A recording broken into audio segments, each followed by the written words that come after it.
السلام عليكم ورحمة الله. اليوم خبر صراحة محزن. جميع التواصل الاجتماعي قصة سمية القاضي، ما حصل لسمية القاضي صراحة خبر أليم ومحزن. هناك روايتين للقصة.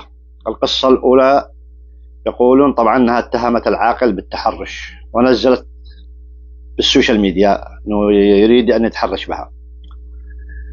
فقامت زوجة العاقل يعني راحت لها هناك تقول له، قالت لها ما يصلحش والكلام هذا، وقعت بشهادة كلامية وأطلقت عليها النار.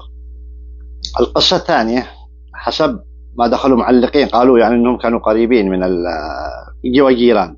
قالوا القصة مش كذا، القصة أن هناك طقم خرج لسمية القاضي، وخرجت زوجة العاقل معهم وراحت لهناك علشان تتضارب معها.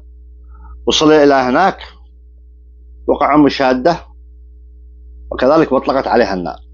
هذا القصة الثانية والله أعلم. وهناك يعني مثلا سننتظر النتائج التحقيقات وما حصل في القصة هذه المؤلمة التي حصلت في صنعاء. يعني خبر مؤلم جدا، مع أنها كانت تقدم نصائح وإرشادات للناس وكيف يتعقلوا، وما حصل ما حصل الله أعلم إيش القصة وما خفاياها.